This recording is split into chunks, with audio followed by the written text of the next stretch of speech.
Well, as Sarah said, my name's Amanda. I'm excited to be here today. I feel like it's kind of like when the parents are gone and the babysitter gets to be in charge a little bit. And so I'm excited to be continuing on in our series leading up to Easter. Last week, Micah and Sarah shared with us about Jesus, the teacher. And they reminded us that Jesus came as truth, to teach truth, and to reveal truth. They reminded us that Jesus invited the people who were the least likely to follow him to come and do just that. Next week, we get to consider together Jesus the King on Palm Sunday. And then on Easter, of course, as it makes sense, Jesus the risen Savior. So that means our time today, this week, we get to consider more of Jesus' ministry as Jesus the healer. Now, I recognize when we talk about healing, especially in the context of a church, it can bring up a lot of emotion. There's a lot of different opinions. We come in with a lot of varied experiences about what healing in the church has meant. There's also, for some of us, mistaken beliefs, or we've had mistaken beliefs imposed on us. What I do know is this from Scripture. Jesus healed people over and over and over. There are so many accounts of Jesus meeting people where they were at, often in unexpected ways, and healing them. I also have come to know and see that Jesus heals people today in our bodies, in our minds, in our spirits. Sometimes that's through modern day supports like doctors and medication or counseling or relationships. And sometimes it does still happen supernaturally. A lot of times when we hear healing, we think immediately of physical healing. And that one is especially hard for us to understand. And to be honest, I'm not going to spend a lot of time talking about that aspect today. But if you would like a great message on that, I actually went back and listened again this week to when Tracy and Sarah and Micah preached on that in September. And so if that's something that piques your interest, I really encourage you to go back and check that out. Healing is a complicated topic, I think, because it's full of a lot of mystery. There's not a formula. It doesn't adhere to our human logic. Sometimes it even violates laws of nature. And this mystery can be both confusing because we don't understand it and we can't control it. And there can be some comfort there as well. Because the truth is we're not all cookie cutters with the same needs. We come to Jesus with different needs for healing, with different desires. Jesus healed in a lot of different ways. Sometimes it was by touching someone. Sometimes it wasn't. Sometimes there was a proclamation of forgiveness of sin. Sometimes there wasn't. They were unique experiences depending upon the person's need. And we know about the need for healing, don't we? We can look around the world today and see so clearly the need for healing. The brokenness that's all too present, both within us and between us. And that brokenness comes with pain, with grief, with loss. People saw and experienced that in the first century as well, as did their ancestors before them, as will the people who come after us. Which I admit, when we put it that way, it can sound a little depressing. But I've also come to learn this. God has a tendency to show up differently in the midst of suffering. Maybe it's that God shows up differently. Maybe it's that we look for God differently. I think probably both. Psalm 34:18 says it this way. The Lord is near to the brokenhearted and saves those who are crushed in spirit. Jesus comes to us in our suffering because Jesus was and is a healer, the healer, really, which is good news for us because who among us does not need some healing in one way or another? Today, I want to spend most of our time looking at some snapshots of healing encounters that Jesus had with people. This is going to be more of a bird's eye view. These are stories and narratives with a lot of depth and really could be a sermon each their own, but I'm not going to do that to you. But we're going to look at a sort of overview of some different glimpses of Jesus healing. I want to begin with the account of the bleeding woman. And this we see in Mark 5, in Matthew 9, and in Luke 8. And this story comes in the midst of a story of Jesus healing a synagogue leader's daughter. And so Jairus, the synagogue leader, has come to Jesus and asked him, please come heal my daughter. She is on the verge of death. She's really sick, and I need your help. And so a crowd is following Jesus at this point to Jairus' house. And in that crowd is a woman who was also desperately seeking healing. Our text tells us that she had been bleeding for 12 years, that she had spent all of her money going to doctor after doctor after doctor. And instead of getting better, she'd in fact gotten worse. And so she is desperate for healing and has somehow, we don't know how, heard about Jesus or maybe seen what he is capable of. And so she gets in her head, if I only touch his cloak, if I just reach out and touch his cloak, I can be healed. Now, this woman broke a lot of cultural rules by seeking out Jesus the way she did. First, by being in a crowd because she was bleeding, and that violated Jewish law. She should have been isolated off on her own. She violated the rule of being a woman reaching out to touch a man's cloak, the audacity. But it was audacious at that time. There's even a pretty good case to be made here that some of her theology or understanding of Jesus bordered on superstition or magic. But that didn't stop Jesus from healing her. She didn't have a perfect theology, and she still received the healing that she needed. After she touches his cloak, Jesus feels the power go out from him and asks his disciples, who touched me? And I can imagine exactly how this goes, because when you're crammed in a crowd, I've seen it with my kids, and it's, who's touching me? Who's touching me?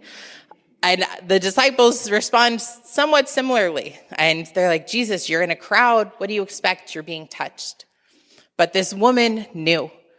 She knew that Jesus was talking about her. And so she bravely steps forward. I'm guessing she probably expected to get in some trouble. And instead, I love the way Jesus responds to her. She says, daughter, your faith has healed you. Go in peace and be freed from your suffering. How many of us long for that, would love to hear that? I also recognize it brings up a lot of questions. Your faith has healed you. What does that mean exactly? Maybe it was that her faith is what made her reach out to receive the healing that Jesus could provide. Maybe it was that her faith made her willing to be open to Jesus' power. There's an author who I really enjoy, N.T. Wright, and he talks about it this way. He says, faith is the channel through which Jesus' power can work. This encounter is a reminder for us that we don't have to understand or be able to articulate how God's healing works to experience God's healing power. There's an invitation for us there to reach out in faith, not with a guaranteed outcome, but with the guarantee that God has something to offer us. I want to jump over now to the account of a blind man at the pool of Siloam. It's from John 9. As he went along, Jesus, he saw a man blind from birth. His disciples asked him, Rabbi, who sinned, this man or his parents, that he was born blind? Neither this man nor his parents sinned, said Jesus, but this happened so that the works of God might be displayed in him. As long as it is day, we must do the works of him who sent me. Night is coming when no one can work. While I am in the world, I am the light of the world." After saying this, he spit on the ground, made some mud with the saliva, and put it on the man's eyes. "Go," he told him. "Wash in the pool of Siloam." This word means sent. So the man went and washed and came home seeing. Now, I'm not one to question Jesus, but also I read this story and I sort of ask, really? Spit and mud? That's what you're going to go with here? But it's a story about healing that occurs in a way that's completely unexpected. I love the way Jesus speaks directly to the flaw in the question that the disciples are asking. This man's blindness wasn't a result of his sin or his parents' sin. The Message puts it this way.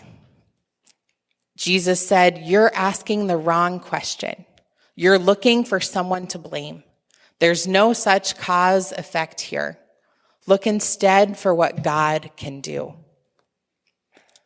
I don't know about you, but sometimes I ask the wrong question. Sometimes I like looking for someone to blame, because when I'm faced with pain or with grief, I want to make sense of it.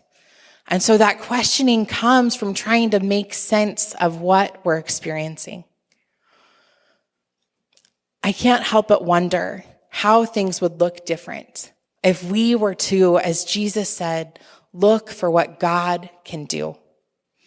And I don't mean that as a shallow platitude, but as a reminder of the promise that God is always working and always moving, often in surprising and unexpected ways. We're going to jump over now to an account that you might be surprised falls in here. Not everyone would consider this a healing account, but I would. We're going to look for a moment at the woman at the well from John 4. So Jesus finds himself at a well in the heat of the day. It's around noon, and there's a Samaritan woman who's there. And through the course of their conversation, she and Jesus go back and forth, having some dialogue. And you can tell she's not understanding who Jesus is, which makes sense. And yet she's bold enough to ask some questions. And eventually their conversation comes around to the fact that she has had 5 husbands and is living with the man who isn't her husband. Jesus reveals to her that he knows that about her. And to us, we hear that and it sounds scandalous, and it was. But I think we also can forget that women had very little freedom or agency at that time.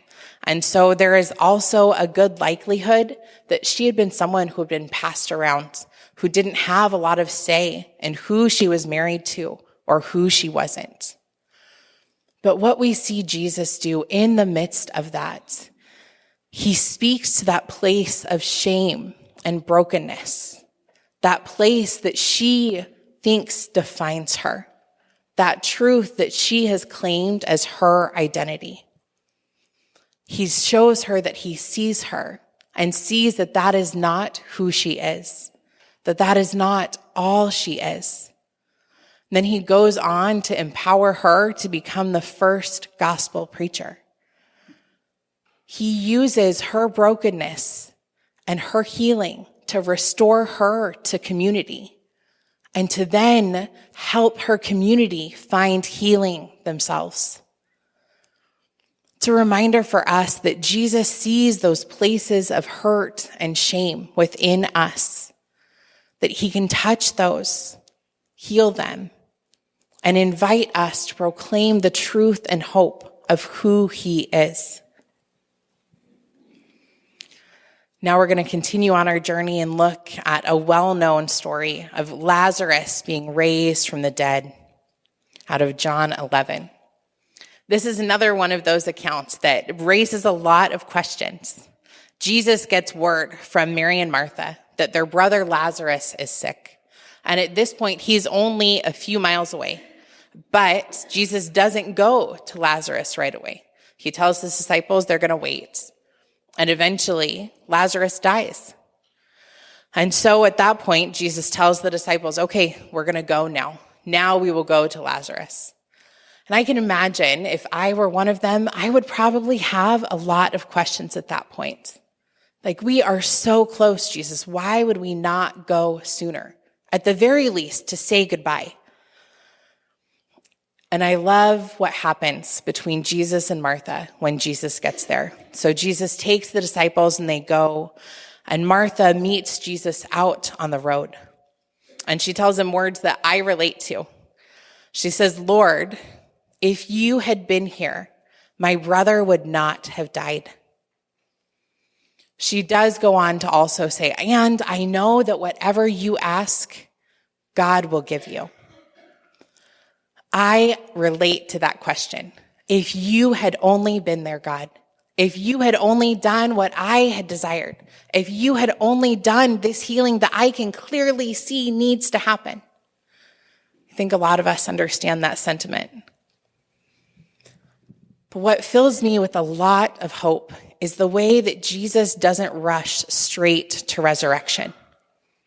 He takes time to meet Mary and Martha where they're at, and he weeps with them. He weeps with them even knowing that Lazarus is going to rise. But he gives them permission and company to feel their feelings, to experience their grief. That painful question of if you had come, if only you had. There are a lot of us who are carrying that with us today. I know I have some areas in my life that still relate to that. This story is a reminder that Jesus meets us in our pain.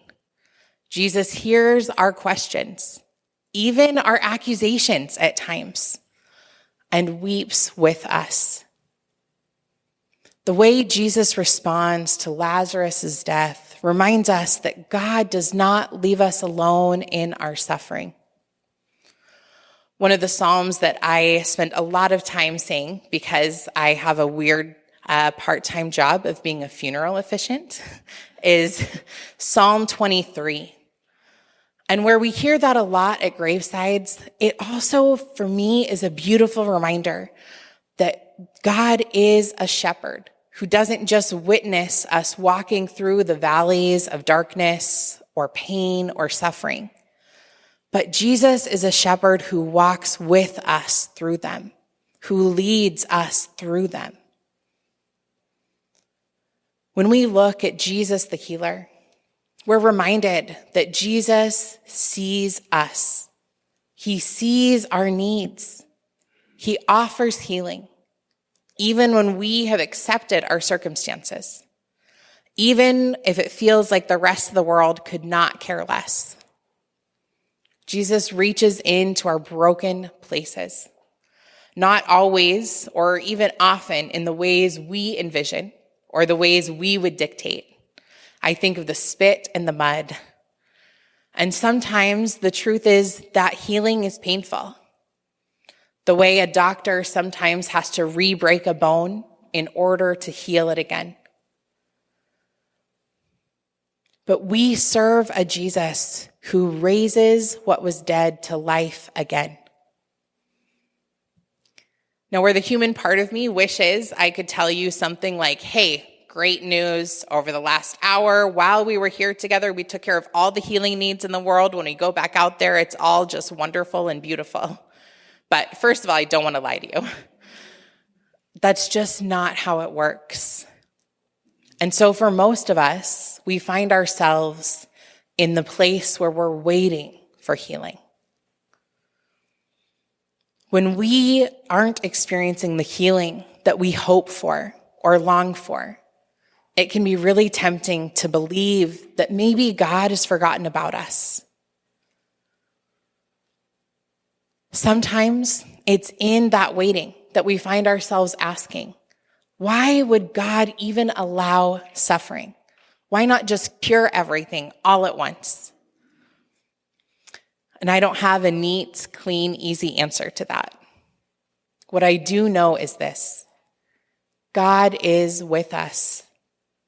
God is weeping with us God is walking with us through whatever circumstances we're facing. Sometimes it's in those places of suffering, those places of longing for healing, where we're grieving, that we come to experience God in the most meaningful ways. So what do we do in the meantime? What do we do while we wait? Well, that's where I love the season of Lent. I've loved hearing the Psalms of Lament that we have read together in our worship in the past few weeks, because I love the way they give us permission to pray with honesty, to pray with authenticity. If you haven't spent a lot of time in the Psalms of Lament, there are some that you might be shocked to read. I remember reading some and thinking, David, is this really how we're going to be praying? That's a bold move. But what I love is the ways that it reminds us and teaches us that we can pray that way as well. God can handle our honesty. God can handle our questions.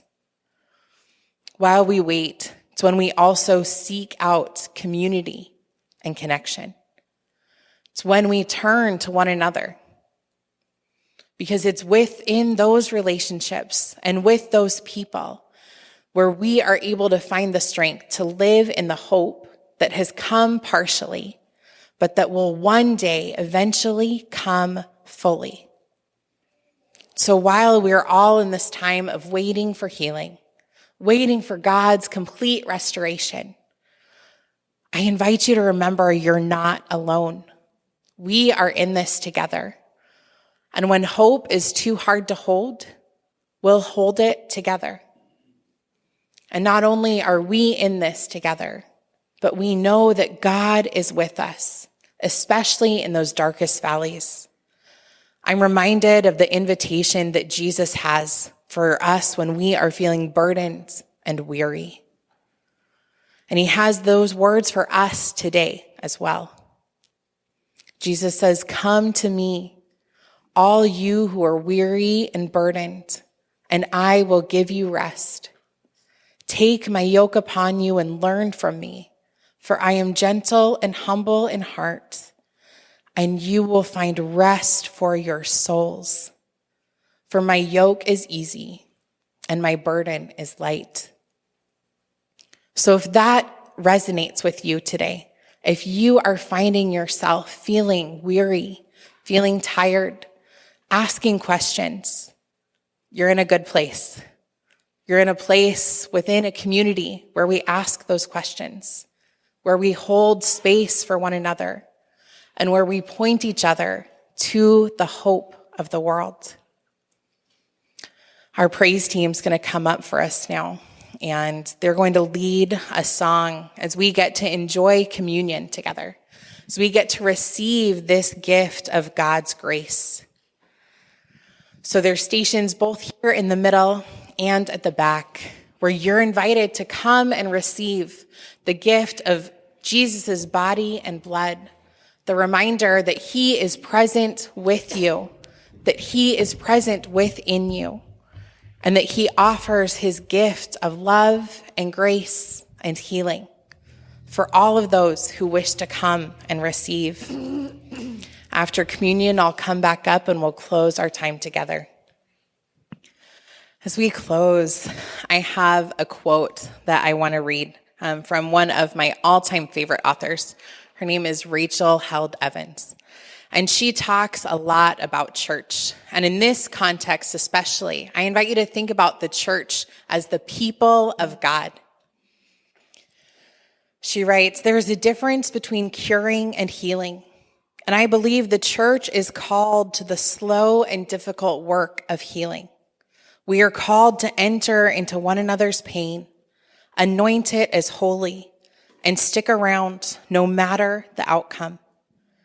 The thing about healing, as opposed to curing, is that it is relational. It takes time. It is inefficient, like a meandering river. Rarely does healing follow a straight or well-lit path. Rarely does it conform to our expectations or resolve in a timely manner. Walking with someone through grief or through the process of reconciliation requires patience, presence, and a willingness to wander, to take the scenic route. And the truth is, the church doesn't offer a cure. It doesn't offer a quick fix. The church offers death and resurrection. The church offers the messy, inconvenient, gut-wrenching, never-ending work of healing and reconciliation. The church offers grace. May we be people who receive that grace and who go out into a world also desperately in need of receiving that grace and healing.